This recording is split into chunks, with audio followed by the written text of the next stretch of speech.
you may be wondering, why the Catholic faith and not just Christian or non-denominational? I'm not sure if you know this well-known right-wing commentator, Caitlin Bennett, who recently converted to Catholicism after being an atheist for many years. In the first clip, she reflects honestly on why she remained an atheist for so long, and more importantly, on what she eventually found deeply unsettling, even frightening about living without any belief in God. Let's listen. Being an atheist is not what most people think it is. At least it wasn't for me. Most of you probably think that people are atheists because they want to do whatever they want and have no consequences. If you don't believe in God, His commandments, sin, or hell, then you don't have to worry about living a sinful lifestyle or feeling guilty for your actions. This was not the case for me. Everything I'm about to tell you is, of course, from my own experience and my perspective. Being an atheist was one of the most terrifying things I ever put myself through, and I did it for more than a decade. Because I was so ignorant and uninformed, I feared what it would mean to go to hell. When I started doubting God and religion at around 12 years old, it came from a place of disbelief at the stories in the Bible and also being scared of hell and Satan. It was easier for me to just reject it all if it meant not taking seriously the possibility of burning in hell or the reality of Satan. But that did not make my fears of those two things go away. The most memorable fear I had was dying. The thought of my death terrified me. Did I really live just to be put in the ground? Is my whole existence going to end with worms eating my brain? And the worst part was thinking, what would my family endure after death? Would I really never see them again? Unknown to my 12-year-old brain, rejecting the goodness of God's light for the sake of trying to minimize my fears of hell would lead me to exacerbate my anxieties and fears surrounding this topic. You see, what would always occupy my mind was the question, what if I'm wrong? And that is an uncomfortable feeling to live with as a teenager and young adult. I firmly believe that anyone who proudly boasts their atheism is trying to convince themselves that they're right, not the people they're boasting to. And that comes from experience. Even though it scared me, I had always heard that if you reject God to your friends, then He will reject you from heaven. Well, I had already done that, so why would I stop? Unfortunately for me, I did not grasp the depth and beauty of what Jesus' death meant for people like me. I truly had no understanding whatsoever of His mercy, His sacrifice, and ultimately His forgiveness. What makes her reflection especially compelling is one particular point she raises.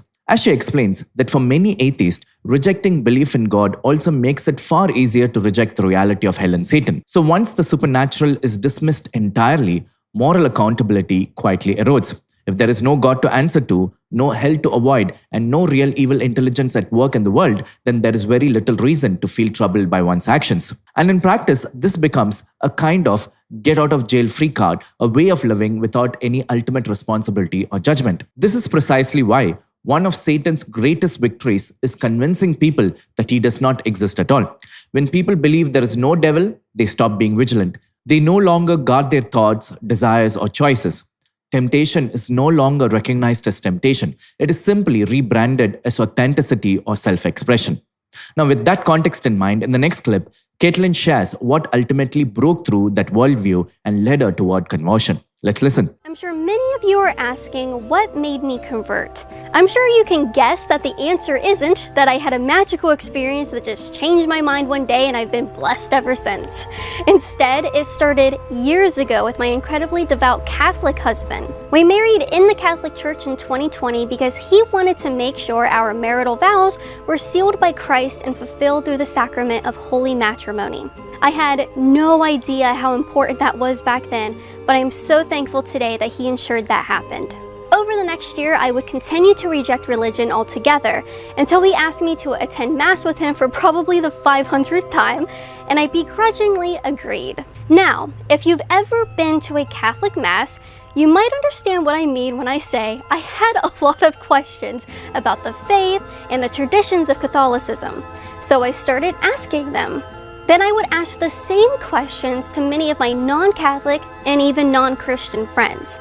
For months, I would just ask an incredible amount of questions and realized I literally knew nothing about Christianity. Of course, I rejected it for years. How could I accept something that I didn't realize I knew nothing about? The more I learned about the truth, the more the lens that I saw the world through changed. Stepping back for a moment, this connects closely with an insight Bishop Barron makes in one of his videos critiquing the new atheist of the 1980s. He observes that they tend to stop asking questions precisely at the moment when things start to get interesting. And I think that observation gets to the heart of the problem. One of the best ways to engage with a belief system you don't accept isn't to mock or dismiss it, but to ask serious questions about it. Questions aimed at understanding rather than scoring points. Over the past 2,000 years, countless people have come to respect and even embrace the Catholic faith simply by doing exactly that, asking questions. And the reason is simple. The Church actually has answers. Not shallow slogans, but answers grounded in 2 millennia of philosophical reflection, theological reasoning, and lived human experience. Now, those answers may not persuade everyone right away, and that's perfectly fine, but they are never random or ad hoc. They are rooted in a coherent understanding of truth, reality, and what it means to be human. That's why for anyone watching who's struggling to believe in God, I would offer this simple starting point. Don't begin with conclusions. Begin with asking questions. Ask honestly about the very things you find difficult or unbelievable. You may not arrive at Catholicism overnight, but you will be engaging a tradition that has taken the pursuit of truth seriously for over 2,000 years. This brings us naturally to the next stage of Kaylin's journey. In the third clip, she explains why she ultimately chose the Catholic faith rather than Protestantism or non-denominational Christianity. Let's listen. Some of you may be wondering, why the Catholic faith and not just Christian or non-denominational? In the beginning of this video, I mentioned that I asked several different types of Christians and non-Christians the same questions. The only answers that made sense were from the Catholic perspective.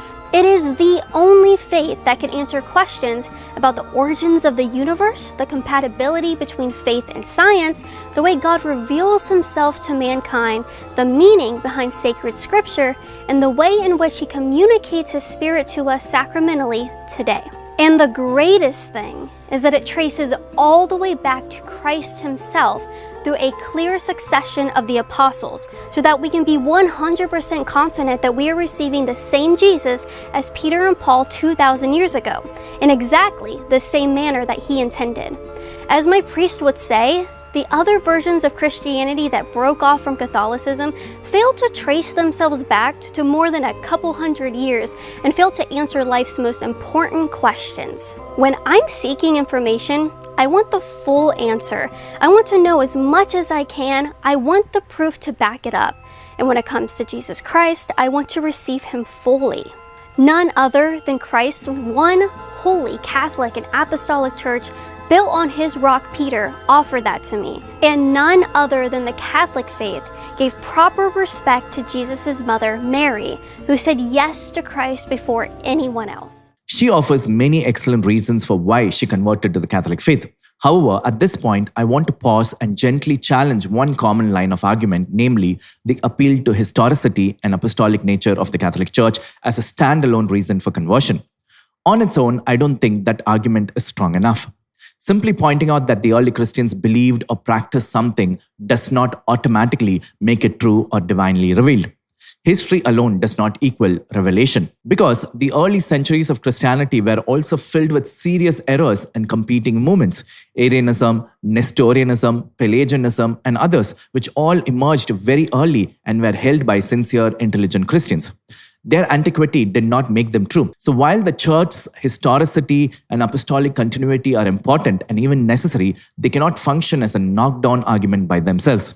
In my view, these elements only become truly compelling when they are combined with other strong reasons: the church's doctrinal coherence, her ability to preserve truth through internal conflict, her sacramental life, her moral realism about the human person, and her fidelity to Christ's teaching over time. Now, moving on, in the final clip, Bishop Barron explains how Catholics should understand Catholicism in relation to other Christian denominations and other religions.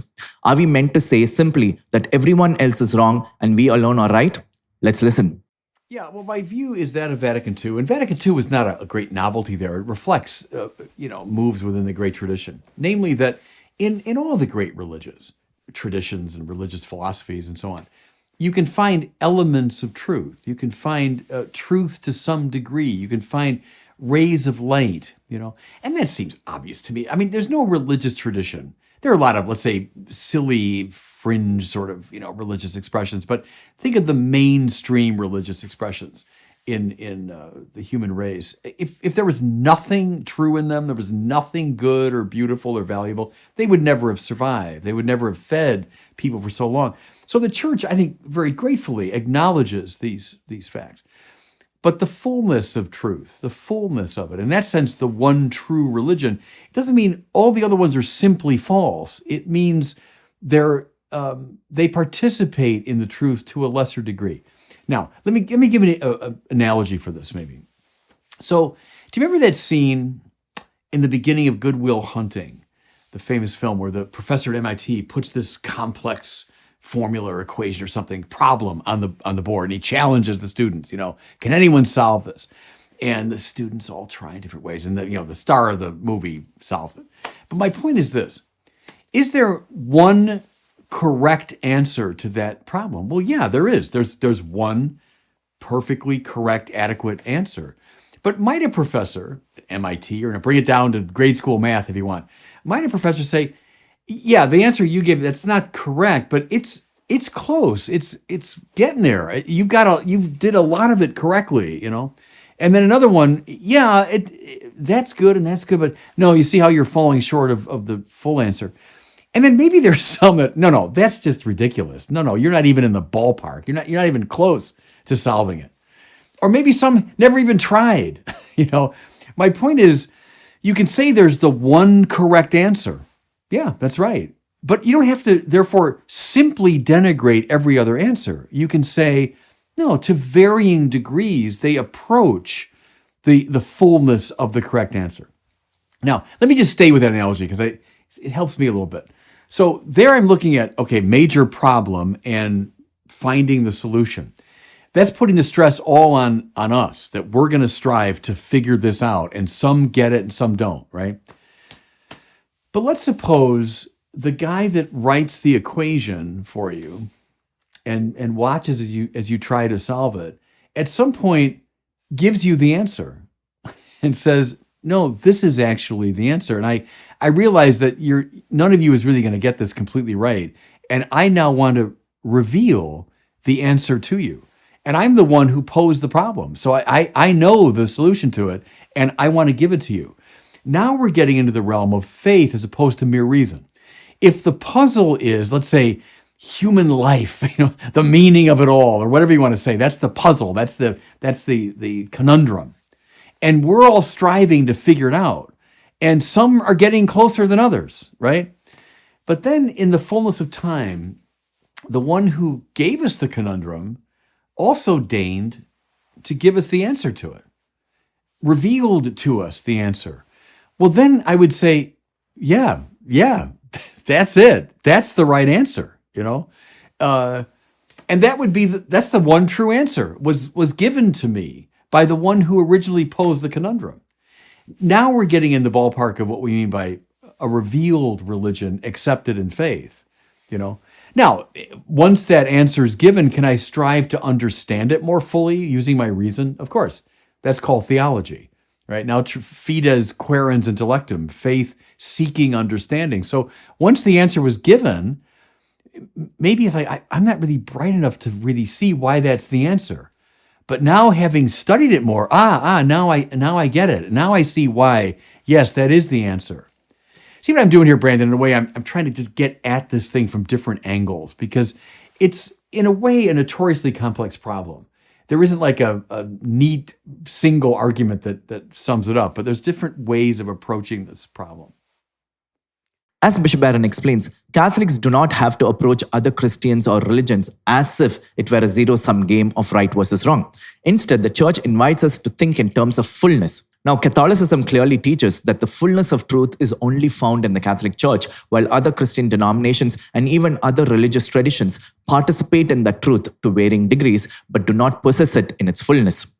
This approach allows Catholics to affirm what is true, good, and beautiful in other faiths without compromising the truth claims of Catholicism itself, holding firmly to the truth while engaging others with clarity, confidence, and charity.